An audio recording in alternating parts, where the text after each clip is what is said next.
People have always thought that Jewish people had a lot of money. But where did this kind of talk come from? We know that Jews, like everyone else, have a middle class with a lot of money and a group of people with less money. So today, we're going to look closely at this way of thinking. Number 1. Judaism and money. Judaism doesn't see being poor as a sign of being good, like some other religions do. Instead, they think that everyone should avoid being poor and work to make their own money. This is a core belief that has led to good work habits and a sense that each person is responsible for making their own money. Giving it is also important to Jews. They think that 10 to 20% of wages should be given to religious and charitable groups. But they don't think it's right to depend on charity to get ahead or to become a burden on the community. When you grow up with this kind of attitude, it's easy to see success as the only choice. Number 2. Jews in Europe couldn't own land. If you think that racism only became common during World War II, you're wrong. Jews have had a hard past, and they haven't been able to own land in Europe since at least the Middle Ages. But if you want to do something, you will find a way. So Jewish people found other ways to make money besides owning land. One of these ways was to become merchants and traders, jobs in which they still have a big presence in most countries even today. This gave Jewish communities a safety net because they were safe wherever their skills were needed. Number 3. Religious opportunity was taken. Christians in the Middle Ages thought it was wrong to charge interest. This made it impossible for them to work in finance. So the jobs in that field were open to Jews who did not see lending as a business. In the same way, Jews became well known in business that lent money. The fact that Jewish people were early winners in this rich business led to many of the negative ideas about Jews that we still hear today. Number 4. First banks. It didn't take long to go from lending money to starting the first banks in Europe. They could handle transactions, transfers, and other day-to-day financial services for the Jewish community. They could also continue to give money and charge interest.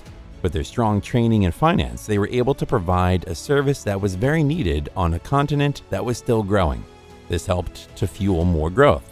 But not everything was perfect. This success also made people jealous, which led to a lot of anti-Semitism over the years. Number 5.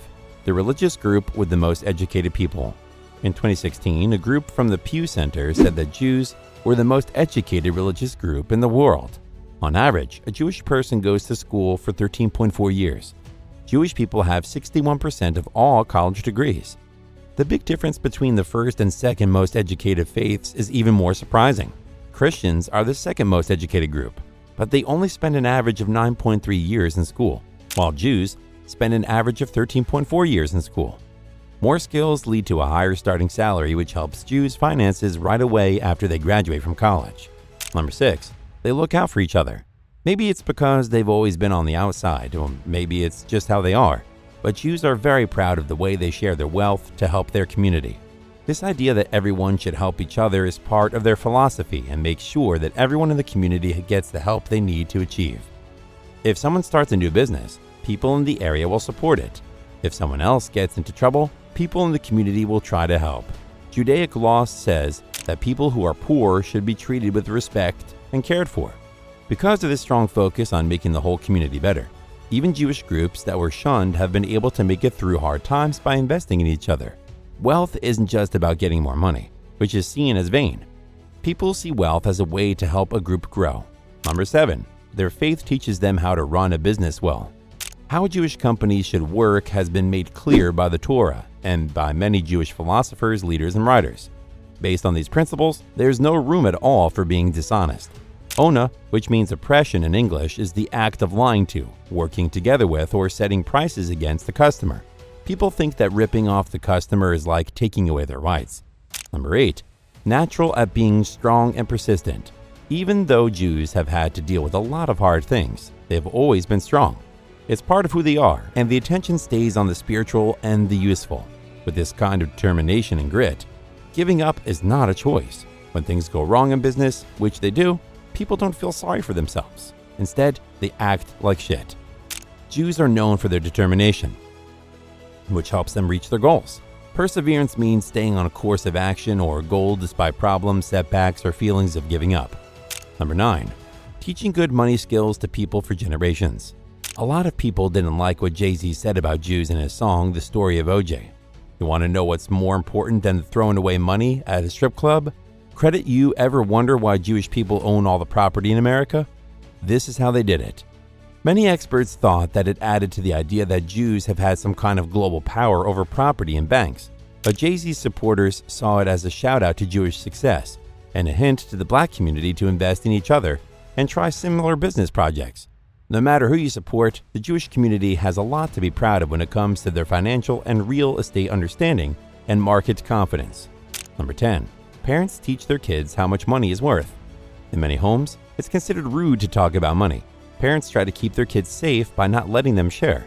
If they are having trouble with money or if they have a lot of money, it shows that it's okay to spend. Many Jewish parents teach their kids how to be smart with money by having them use 5 jars.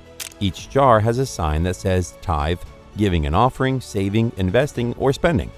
Children get 10 shekels, and they put 1 in the tithe jar, 1 in the gift jar, 1 in the savings jar, 2 in the investment jar, and 5 in the spending jar.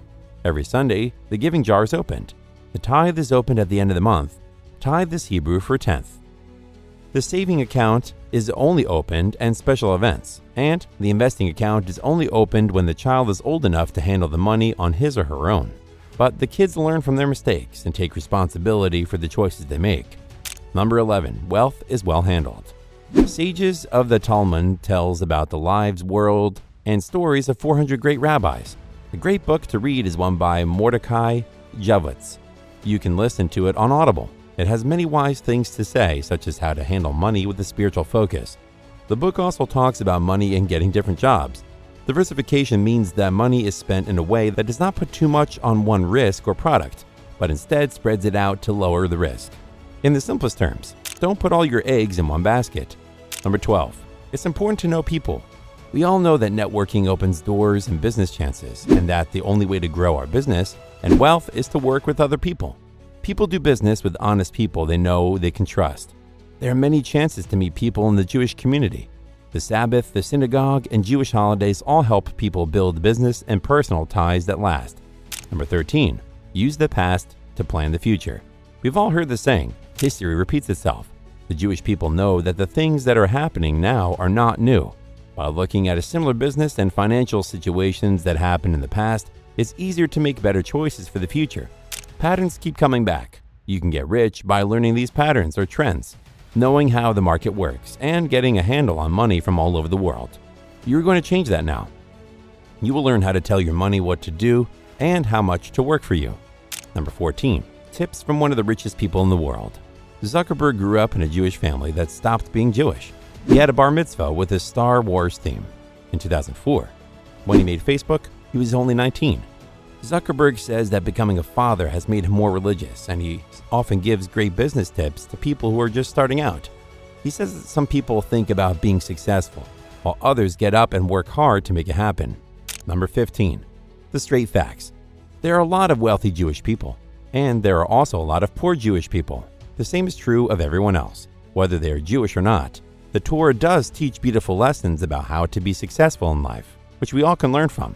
Self-learning, education, and a desire to learn will put you on the right path to becoming financially safe.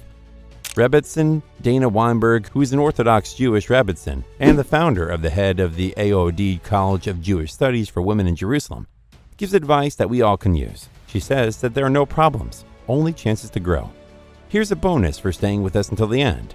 The way Jews and money have been pictured for a long time has a lot to do with the past.